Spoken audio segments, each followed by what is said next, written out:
Islam, Ashe, greetings and peace. I am Terry Phillips, Dangerfield L, and this is That More Stuff Podcast Network. Again, I'm your host, Terry Phillips, Dangerfield L. This particular podcast is going to be, the name of the podcast is going to be part 2 of 12 Signs of the Zodiac.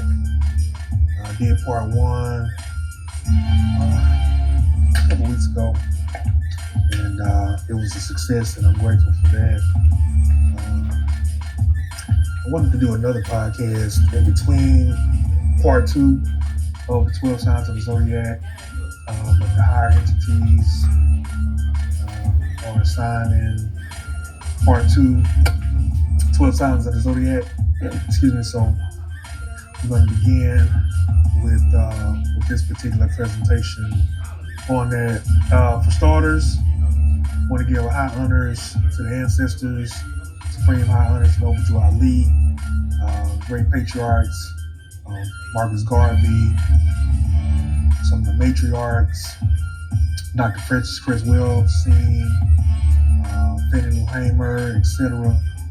Strong ancestors there who stood for truth and balance in the matrix, in this plane of existence. So I extend high honors, supreme high honors to High Mama and all the other higher entities that are steadfast for us down here in the physical on the third dimensional plane. All right, I say. All right, going into 12 Signs of the Zodiac, part 2. Some of the references that I will use on part 2. I'm going to go a little further in depth, not too far, because this Zodiac thing is it goes to studies, and all the information and interpretations go very deep, and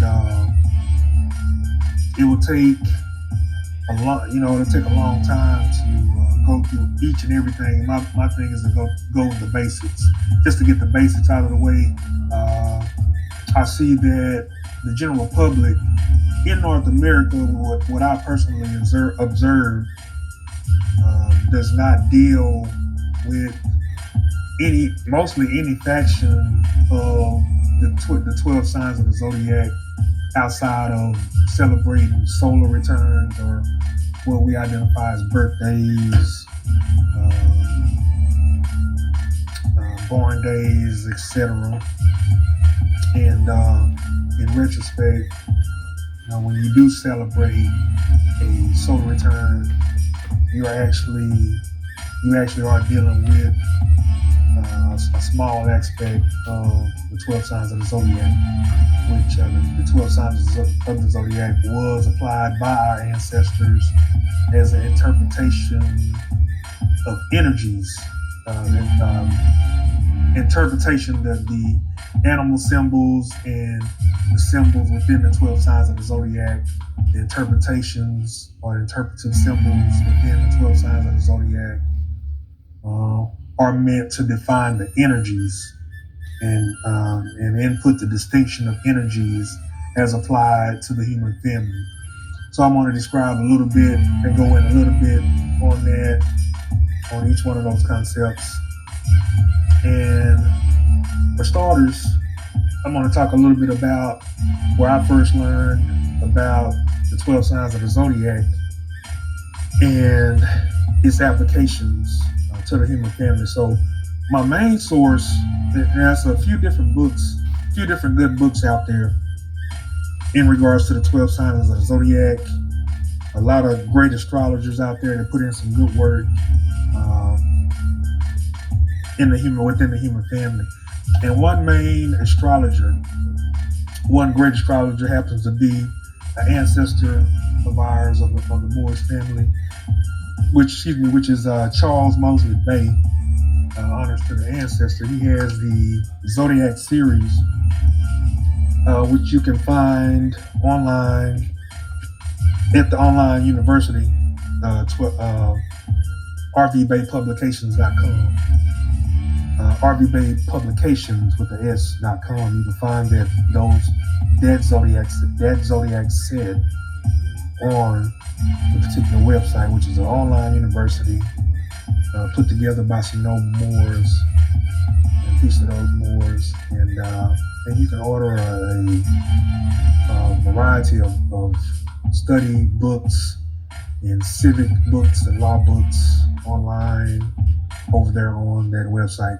And so I got this particular information from those books, but specifically from Clocks of Destiny, Volume 1 and Volume 2, which deals with a very introductory approach to the 12 signs of the zodiac, pretty much describing the principles of the sun sign energy and the moon sign energy. All right, it didn't go in because within natal chart. I'll talk about the Trinity energy on a natal chart, but just describing the basic portions of those books, Clocks of Destinies, Volume 1 and 2, pretty much only deal with an introductory approach to the 12 signs of the zodiac via the sun sign and the moon sign, which is a very basic approach to a full natal chart, and in which it does its job in connecting each personality within the 12 signs of the zodiac, i.e., your water signs with the earth signs, fire signs with air signs, etc., etc.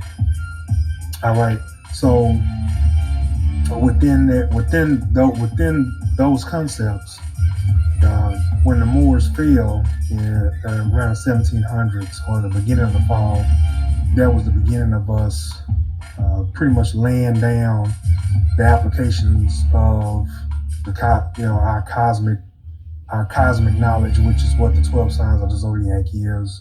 Essentially, is our cosmic knowledge and how we apply it down here to harmonize with the human family, all right, and with each other. And it was an established portion of our civilization down here as when we ruled the world before the European conglomerate mob rule began around the 1800s. All right. So let's go on. I'm going to read. Now I did on the first podcast, part 1, 12 signs of the zodiac. I did read a little bit about the personalities on each zodiac sign. So I'm gonna just give do some basics on the personalities of each sign. And these are more the benevolent personalities of some of the strengths of each zodiac sign, or what each zodiac sign is likely to exhibit within their personal character trait as they're born onto the planet, coming through the portal of their mothers. All right. So we're gonna start with Aries, which is first on the list, and it says Aries, which is a fire sign, Aries ram, and it says the Aries are bold and passionate. All right, bold and passionate, and these are pretty much the kickstarters within the zodiac family. All right, and Taurus is said to be reliable and strong, and it has the bull sign, the Taurus. All right, and if we know anything about the Tauruses, they don't back down. It could be a good thing and it could be a bad thing. All right, if you have to face anyone that's a Taurus, in business or on any concept, it's good to be on the same side. All right, so we got Gemini, who is quick-witted and sociable, which that is very true about Geminis. And a Gemini can take the attention of a room under the right circumstances, and very smart, very intelligent sign and energy. All right, Leo, charismatic and warm is what this particular thing says. And so one thing about Leos, they on some people will say Leos are self-centered and selfish, but they're just big personalities. I have a son who's Leo, and one of my sons who's Leo, and he is very focused. I say he's very focused on himself. He does very well, and but this is certainly true about real Leos. He is charismatic. They are charismatic beings, and they are leaders, certainly so. All right, Virgo, detail oriented and down to earth, which is very true. That's a earth sign there. And Virgos are very detail oriented, and they're so detail oriented. Sometimes they can be, you know, when they're given constructive criticism, they have to balance themselves, not to be so overcritical, because they can be perfectionists in certain arenas. All right. Next one up, Libra scale, fair-minded and sociable, which is certainly true. Libras, I know a few Libras. Also have a child that's a Libra, and they intelligent beings. They will size up a room quietly, and balance things off sociably, or as the gain of balance. And intelligent beings, I love working with the Libras. And I'm a Scorpio energy, and it seems that I work well with Libras, because I like balance myself as a Scorpio, so that works hand in hand. All right. Next one up is Scorpio, and for this interpretation, it says Scorpio is deep and loyal, which is certainly true. And one thing, as a Scorpio myself, I've had to check myself on being too loyal, where loyalty was not deserved, in a sense, in this lifetime. So, I skipped one. Cancer. Cancer was after Gemini. Excuse me. So Cancer, nurturing and home oriented. Which, yes, Cancer is one of my favorite zodiac signs, which is a water sign, and reason being, the Cancers are home. They're very when it comes to home, they're very protective of. It don't necessarily have to be home, but let's just say an establishment, an established set of principles. Cancers are very protective of that, and this is one area where I like to work with Cancers. I think they're very very balanced with that and very protective, and I can appreciate that, certainly when it comes to business ventures and any type of principles or protections in regards to home life or any type of organization, etc. So yeah, very lovely the zodiac sign Cancer, and I know a few Cancers, and they are certainly beautiful beings. All right, where's that? Scorpio. And then, all right, so here we're at, after Scorpio, we got Sagittarius. And Sagittarius, adventurous and opinionated. So yeah, Sagittarius, my fellow Sagittarius, they are, once they get going, they go and they hit it right on the nail. Intelligent, very intelligent signs there. And they love adventure, of course. Most of them do, from what I can see, and the ones I've dealt with. And I always enjoy Sagittarius. And one thing about a Sagittarius, I can always personally ask a Sagittarius for advice. You know what I mean? I can, certain advices I usually go to a Sagittarius, and they have some of the best advice, from what I've experienced. All right, so next up, we got, Capricorn. Capricorn, organized and clever. And so, yes, Capricorns, I love this zodiac sign. The Capricorns are very detail oriented. They remind me of Virgos so much in that essence. I've dealt with a lot of Capricorns, and they are very structured and have to have things in order, have to have things aligned, pretty much leveled. All right, and there's levels there's levels to something. They like to have things aligned where there's levels to it or a process to it that works best for them, right? Let's see, Aquarius, innovative and future oriented, which this is absolutely correct. And my dear father, rest his soul, he always talked about future plans. Well, as far as I've heard, he alluded to future plans. He's very intelligent in his own right. He would say little bitty things, and I pay attention to this when I was young, very young. And so, and I know some other Aquariuses too, who enjoy talking about the more scientific things, which are usually future technologies, etc. I've had some conversations with a couple of Aquariuses. Of course, I'm interested in things like that, and it was a great conversation and great minds coming from a Aquarius energy. All right, and last but not least, the 12th sign, which is a Pisces, imaginative and sensitive, which is certainly true. And I certainly have a qualification on this one because my moon sign happens to be Piscean energy, and which a lot of times my logical mind has to take the place of the sensitive side of me, because I like to imagine a world where everybody is just developed. You know what I'm saying? And don't have things to work on. But in retrospect, we are all working on something.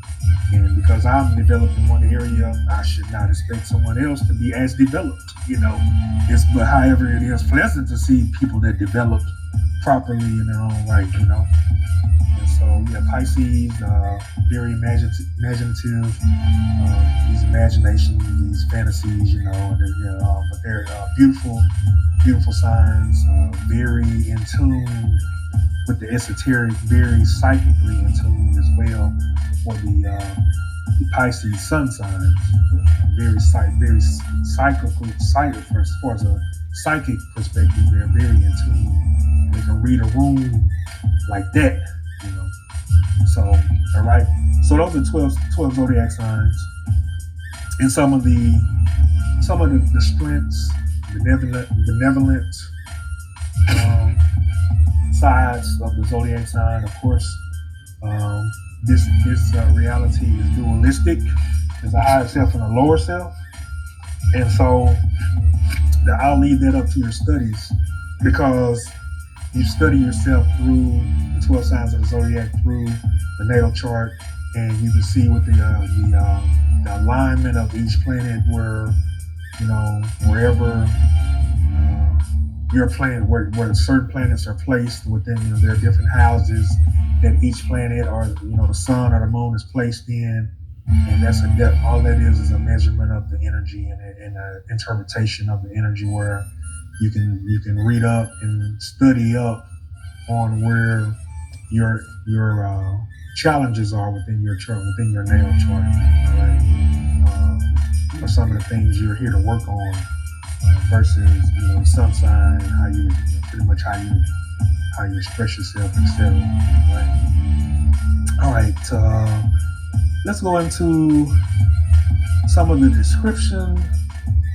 descriptions of the energies. I think I already did that a little bit, just the descriptions of the energies.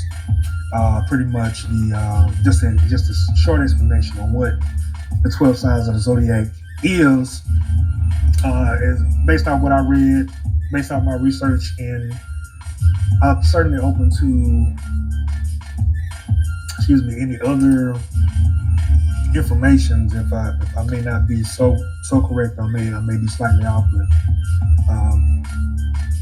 as I read up on CM a couple of CM the volume of the Zodiac series of CM that Ancestor, and the Clocks of Destiny series as well.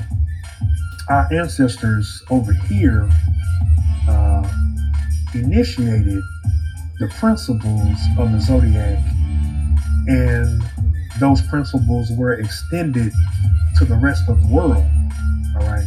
Now these are can be considered very strong statements of, you know, because it certainly stands against the what is the already established curriculum of the what we call the United States Corporation, the Rockefeller school system, um, the rise of Rome, the Roman rule says that astrology, cosmology, horoscopes, etc., all of those sciences started over in the other side, in Asia Minor, where in retrospect, our ancestors here established that particular rule of law and concept of the zodiac description of the planetary energies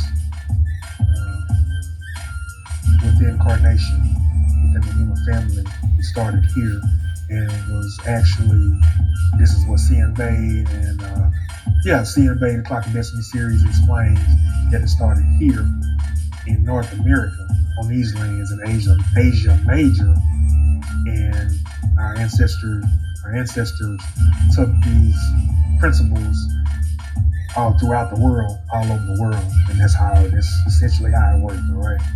All right, and just to give a more accurate instance or information on what the 12 signs of the zodiac is. The 12 signs of the zodiac is it's an assignment of the concept of astrology or the cosmology of the cosmos. The 12 planets, or the 9 planets, including the moon and the sun, and the planets that we have been educated to believe in. There's more to the story than that, you know.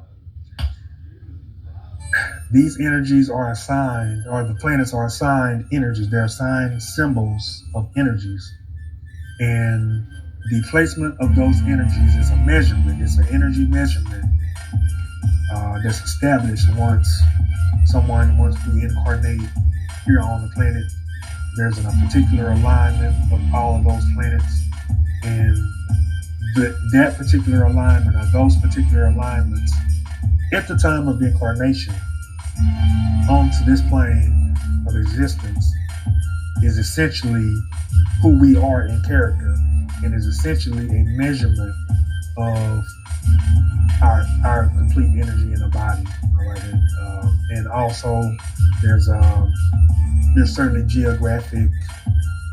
geographical aspects to that as well, because here in North America, there's the strongest magnetic electromagnetic resonance, and is known as the hub of the universe. Some noble Moors have proclaimed, and some astrologers have proclaimed, that North America is the hub of the world, hub of the planet, hub of the universe, which is the reason why lots of people everyone wants to come to North America. It's not just because we're the richest nation. It's the energy here, it's the electromagnetic energy here, and I'll pass getting into the more cosmic, even though this is a cosmic lesson, getting into more of the cosmic family's connection to that. But this is certainly my studies is telling me this is certainly the hub of the universe, and of course is the mainland of where everyone wants to come to, where everyone makes their way to, and trying to get a better life, because it's known as the land of milk and honey, the land of corn. All right. So, of course, the geographical aspect of it certainly plays a part in everything I just described, with the planetary energies and incarnation and the connection with incarnation. All right. And so, when we're coming in, we'll fall under, any one of these 12 signs of the zodiac, in any and everything. Animals too, plants too, insects too. It gets deep. You know what I'm saying? It's the energy. It doesn't. Energy only transforms. You know, it doesn't. Energy does not dissipate. All right, it transforms, and either we can perceive it, the transformation, or we can't. It's simple as that. You know, and so the way we perceive the evidence of the 12 signs of the zodiac, and that it is applied. Because some people, some people don't deal with. They don't like to deal with the fact and the reality of and the evidence of the 12 signs of the zodiac. All right, they don't like to deal with that because of a lot of different reasons. It could be anywhere from their religion or their religious preferences to social preferences, and they may deal with just as the horoscope portion of it, which is a very minute, very small aspect of what astrology is, which is really, I don't want to call it a falsehood, but I'll just say it's a very small aspect, which is almost a counter. It's almost a counter to astrology, almost. You know what I'm saying? Because it's only describing, it's using astrology to describe a very small aspect of astrology. And so, not that I'm for horoscopes or against it. Some people that deal with horoscopes, the horoscope readings, do actually help them somewhat. And the way I see it helping them is by introducing them or getting their interest piqued more into astrology, which astrology comes from our ancestors, comes from our Moorish ancestors, but it transcends any nationality, and anybody in the human body falls under pretty much anything in material form can be, the 12 signs of the zodiac can be applied to it from a scientific basis. All right.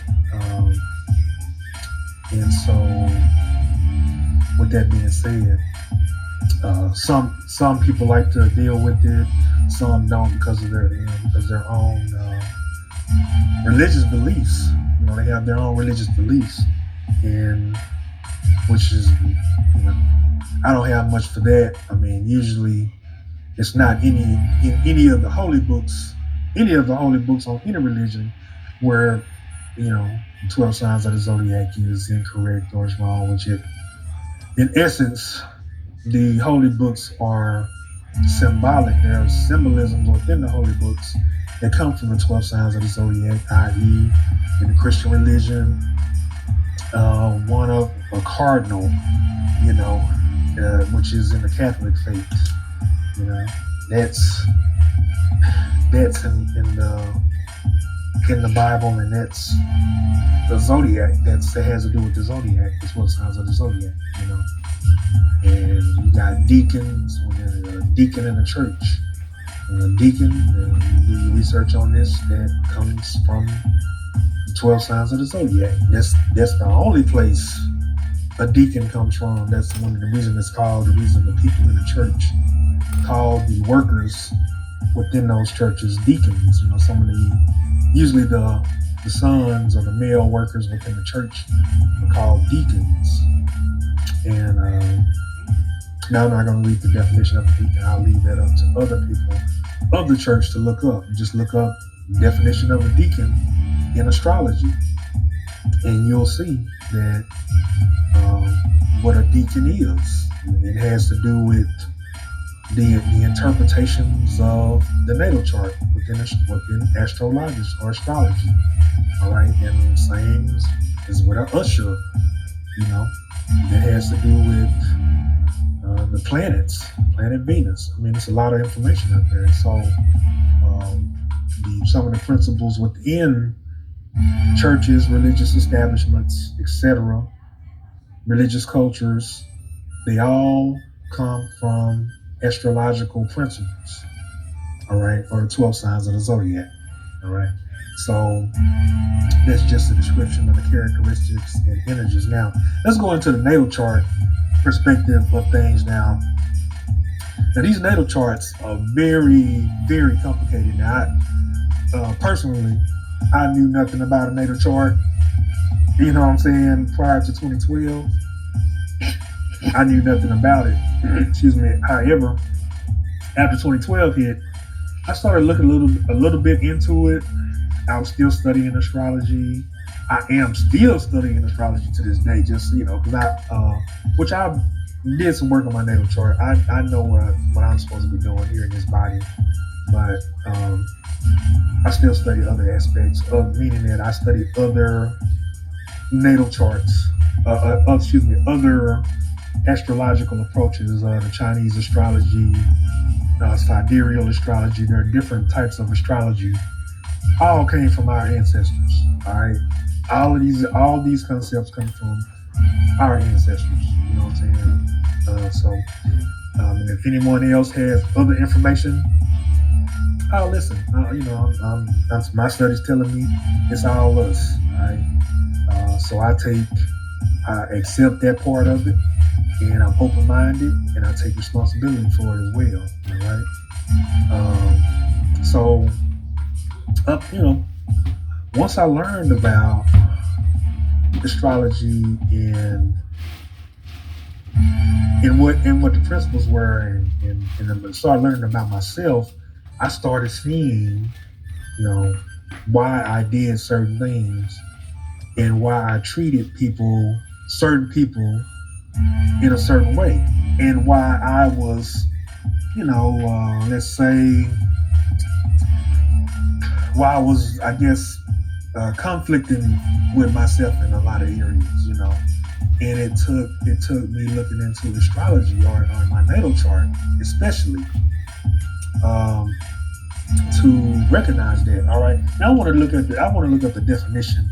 Let's deal with the definition of what a natal chart is. All right, let's deal with that real quick, just so we'll know. And then I'm going to go a little deeper on a natal chart specifically. All right, within the 12 signs of the zodiac. All right, because I feel like it's very important that we all, because the universal law is man know thyself. And so our ancestors knew this. It is being the reason why they applied principles of the zodiac as a measurement, for us, as measurement of the energies of who we are. That way we can learn ourselves within these human bodies. We can study ourselves and how we project our energies within each body that we incarnated in. All right, and so the natal chart is a major part. It's certainly the major key to that. I mean, if you don't have if you are lacking a psychic ability or abilities, within your being, and you hadn't, coming up, most of us over here in North America, man, we were totally disconnected, completely disconnected from our Moorish birthright, from the aspects of the universe or the cosmos, the principles of the cosmos. We were completely disconnected from all of that and given religions, which religions come from these ideas, or come from the principles of the cosmos, all right? When we were given all these cosmic energies were pretty much personified, given characters. So that's as far as I'm going to go with it. I'll leave that up to your own personal research. But dealing with this, we pretty much lost all the concepts of thought with what a natal chart is, and our connectivity to the universe, our psychic abilities. So we have to depend on what our ancestors laid down and established for us within the natal chart, and read who we are and figure out who we are per our placements, per the placements of certain planets, within our natal charts and the interpretations thereof. All right. So let's just read what a natal chart is. and then I'm going to go deeper into a natal chart. There's another aspect of it that I want to go in on as well. All right, so this is just a overview online saying that a natal chart, also known as a birth chart, is a map of the stars and planets at the moment of a person's birth. Astrologers use natal charts to gain insight into a person's personality, motivations, and life path. All right. So that's pretty much the definition of what a natal chart is. And I'm going to read a little bit further. How is a natal chart created? A natal chart is based on the exact time, date, and location of a person's birth. It shows the positions of the planets, zodiac signs they were in, and the houses they were in. All right. So there's another aspect there, another definition there showing the exact placements of the planet, the time, locations, and also the geographical placement as well, where you incarnate. All right. And here's the last explanation I want to go in on. What can a natal chart reveal? All right. A natal chart can reveal information about a person's character traits, behavior tendencies, and desires. It can also provide insight into a person's career, love life, friendship, and more. All right. So there's that part where horoscopes deal with. That part right there provide insight into a person's career, love life, friendships, and more. So it's the horoscope deals small aspect of astrology, and the natal chart is deep. So for the horoscope to pull from that and say nothing else about anything, that's where I feel like my take back with the whole horoscope idea is, So, all right, and then some other names for natal chart is astrological chart, and then radical chart. All right. So those are some of the principles of what a natal chart is, and so it's certainly essential for us to get back to the ways of our ancestors, because this is how our ancestors did things. We did things through the cosmos. We aligned ourselves with the cosmic energies of the universe and the energies within this planet, or this plane of existence, to establish what we call civilization principles. And this comes from the cosmos. This comes from within us and without us. All right. As above, so below, as within, so without. All right. And so it's essential for us to get back to that, because when we were dealing with, for example, the 12 signs of the zodiac and dealing with the principles of the harmonizations within the signs, i.e., the water sign connects with the earth sign, and the fire sign connects with the air sign. All right. When you have marriages to take place, or matrimony, you do it via the principles of the zodiac. That's how we did it. And this would ensure a long and fruitful marriage, because you'll notice that this is just based off of the sun signs, because there are other aspects as well, characteristics, tendencies, desires, etc., etc. You're not even dealing with that. However, when you connect the proper powers within the elements of the signs, water sign, earth sign, air sign, fire sign, the harmonizing energies within those signs will help for a more likely successful connection within matrimony, within longevity. All right.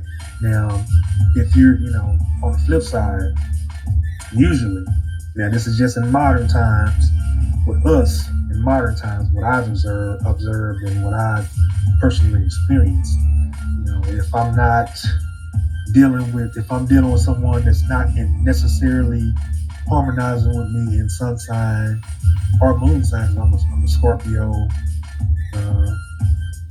My trinity is well, I'm a Scorpio in the moon, from a Scorpio moon sign perspective, a sun and moon sign perspective, Scorpio and Pisces. If I'm dealing with somebody that's completely a fire sign, from a sun and moon sign, say they're Aries and Leo, usually it's going to be something short term, because we are, because usually a water sign doesn't harmonize so well with fire signs, not long term. You know what I'm saying? And so, not that it can't happen, or it can happen. There'll certainly be some challenges there. When it comes to signs harmonizing, there are going to be some challenges there if there's not correct harmony. And you may think it's just that, somebody's understanding is bad, or which that could be the case, but there's a reason for it, because it's energy. Bad understanding is energy. You know what I'm saying? It's an energy there, and they don't see the person may see things completely different than what you see, and then vice versa. And so, and then in retrospect, I've observed when I connected with a water sign in whatever way, male or female, in friendship, or a female in dating. And whenever I connected with, when it was a water sign, there was a certain level of harmonization, a higher level of harmonization. When it was a Taurus or a Capricorn, from a dating perspective, there was even a higher level of connection and harmonizing, because from a Scorpio, when you look on the zodiac wheel, for me, a Scorpio sun sign, the Taurus is right there across from me. That's who the zodiac wheel says I harmonize most with. However, in this life, it appears that the Capricorn, I've always run across Capricorns and harmonized best with them from a long-term perspective, and when it comes to the quote-unquote friends, family, etc., all right? So it's absolutely essential for us to get back to the mindset of our ancestors, for our foremothers and forefathers, in regards to the 12 signs of the zodiac and harmonizing. And it will certainly fix some things within the dating scene, within the marriage debacle that we have had over here in North America, with the divorce rate, with us being we were number 3 in the world, which that was quite, I'm not surprised, but at the same time, it's extreme, we were number 3, this was in 2021, number 3 in the world as far as divorce rate here, divorce. Well, I'm not gonna say it was us, but we know it's us. You know what I'm saying? We know it's us when we do further research. It's most of us that are single. So just saying that, going back to the zodiac and properly aligning ourselves when we date, at least ask. You want to at least ask, hey, what is your zodiac sign? When is your solar return? Or what day were you born on? Without, you ain't got to be disrespectful with it. Some ladies don't like telling their age. They don't have to tell their age. When giving out the solar return or the born date. So, but it's important because sometimes you may be a fire sign, and from a sun or a female perspective, male or female, and if you're a female and you're a fire sign and you dealing with a sun or a male, it's a water sign, he may be a little too emotional for a sister that's a fire sign. You know what I'm saying? Maybe a little, just saying. She may think he's a little bit weak, but it may not be that. It's just how he may function in a certain manner because of his zodiac sign.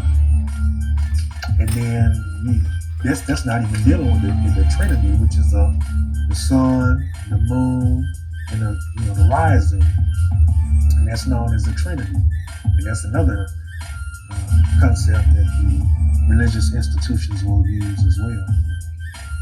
Trinity energy. So, but this is why knowing your zodiac sign, knowing your natal chart, dealing with it, at least you know how you function and how you react to certain things, and this will certainly help you.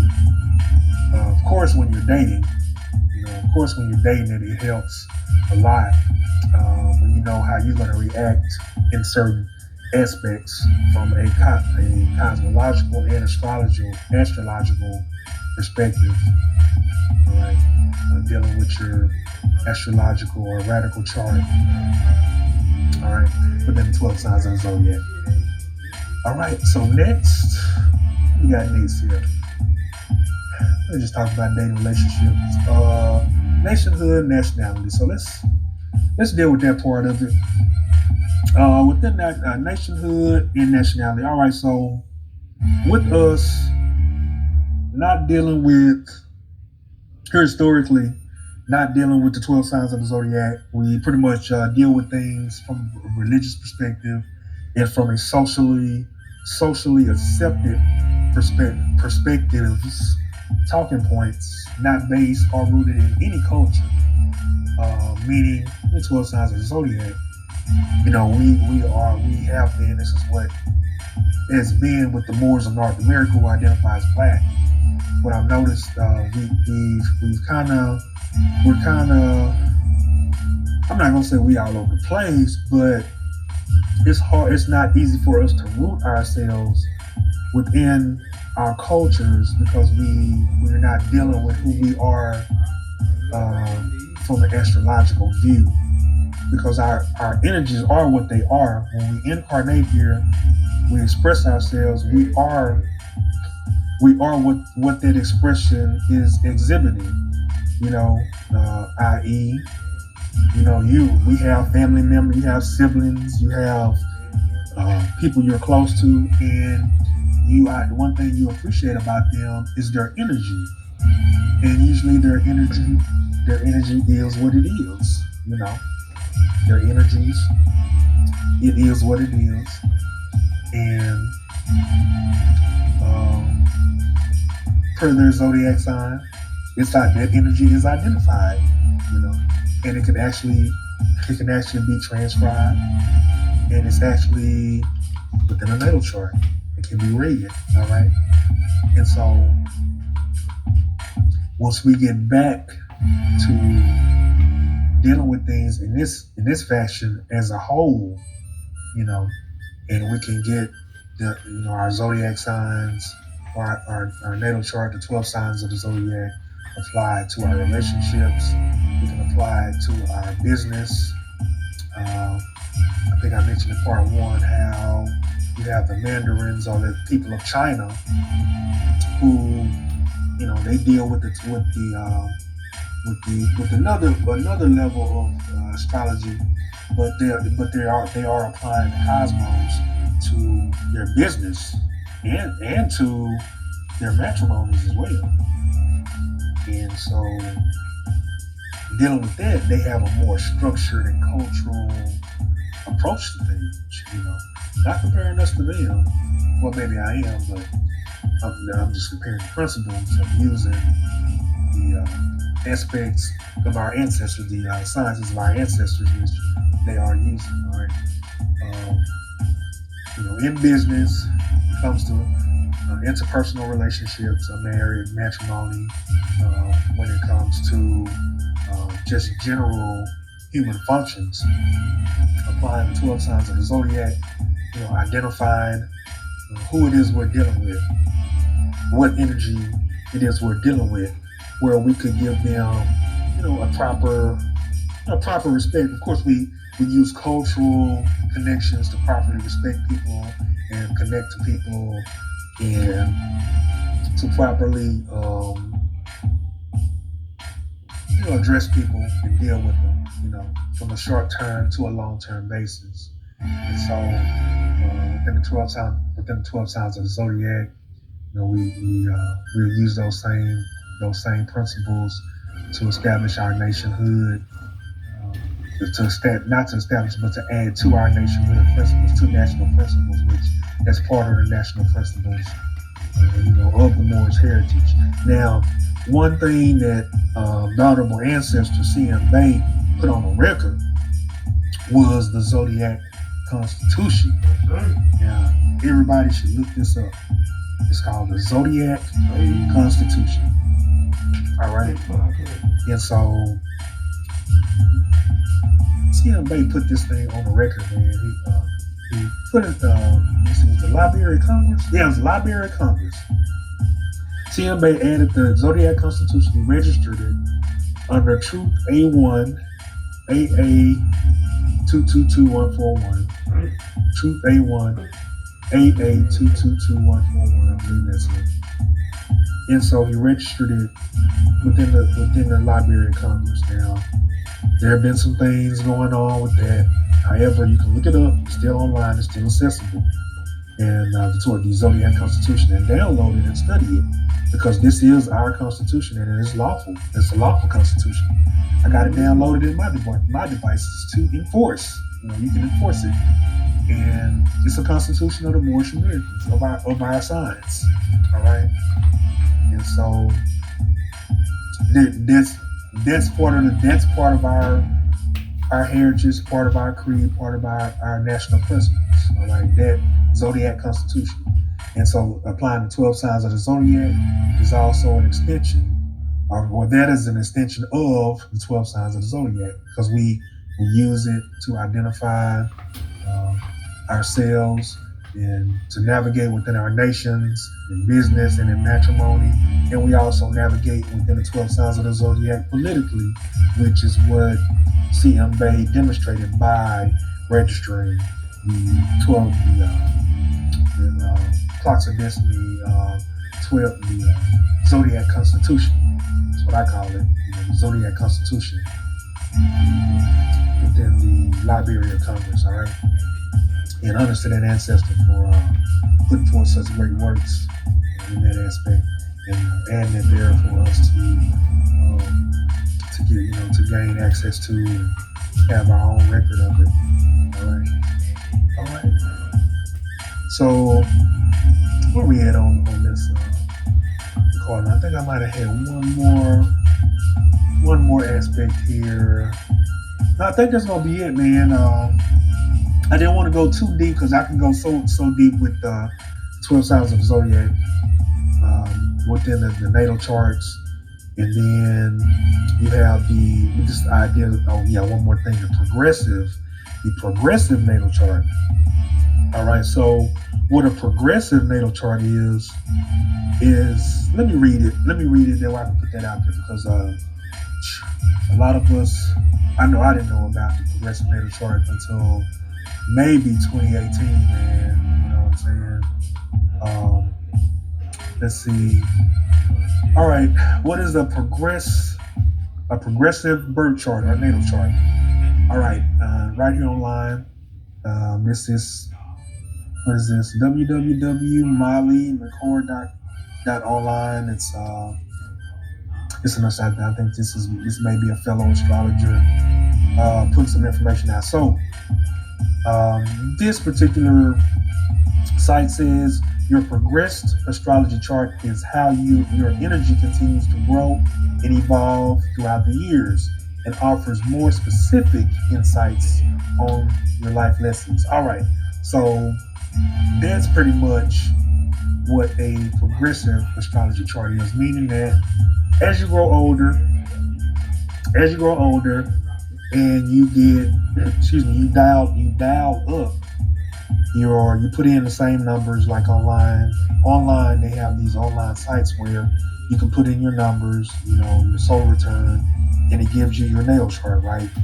Up till, just say, for instance, you're 30, 38, 39 years old, right?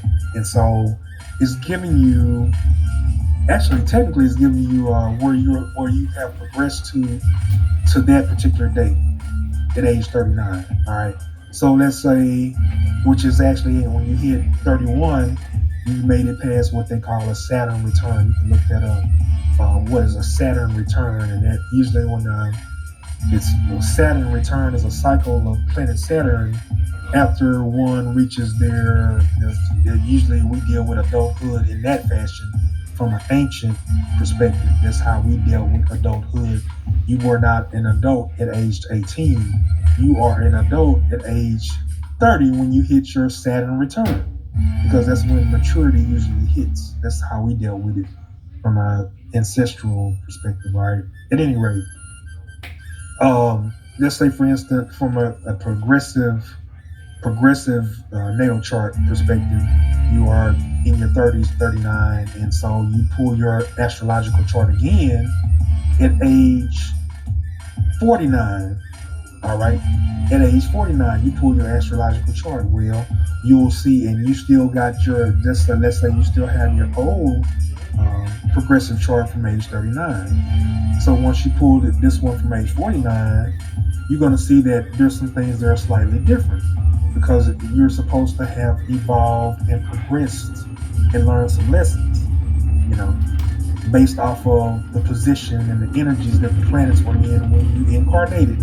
So thus far, when you got to age 39, you should be here.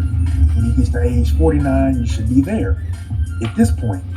And if you're not at that point where you see where you should be, or you'll see where you have been and that you've accomplished it, and and you can also do a projected progressive chart as well.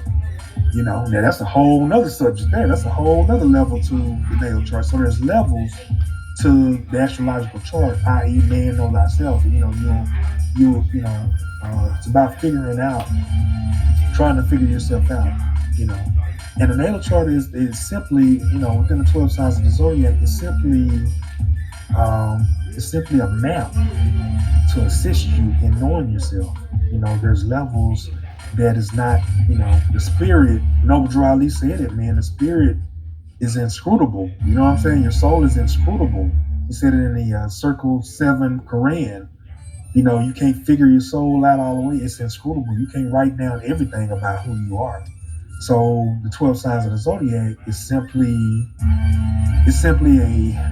a avenue and one ascribed approach in learning who you are, i.e., man know thyself. Which is one of the major universal laws here on this plane of existence, and probably on other planes of existence as well, right? So, at any rate, I think we're going to end it there. If you made it this far, thank you for listening. And if you have any questions, you can hit me up. That More Stuff Podcast 013 at outlook.com. I'm on YouTube under That More Stuff. And you can also hit me up on Facebook, Terry Dangerfield L. Also on TikTok, Son of a Moore, or Terry Moore L.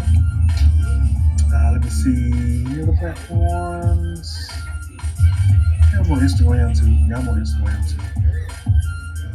Under Terry96. I'm going to change that handle. But that's where I'm at. You can look me up if you have any questions, concerns, suggestions, corrections, constructive corrections, etc., etc. All right, honest to the ancestors, honest to the noble Moors, everybody that's putting information out about the Moors heritage, and all the other cultures, our Aboriginal cultures, Supreme honors to the mothers and the sons putting information out consistently in regards to the suppressed cultures of the Moors. They're still at work. There's a lot, still some people at work trying their best to suppress some information, which is not. It's not gonna work. It's a waste of time. We just need to let it go. But I am grateful for the information that is being put out, and I'm grateful for the ancestors, and also some of the noble ones who are have been at risk. You have my respect. We've been enriched putting information out. All right. At any rate, peace, love, and light. And to everyone, be well. It's long.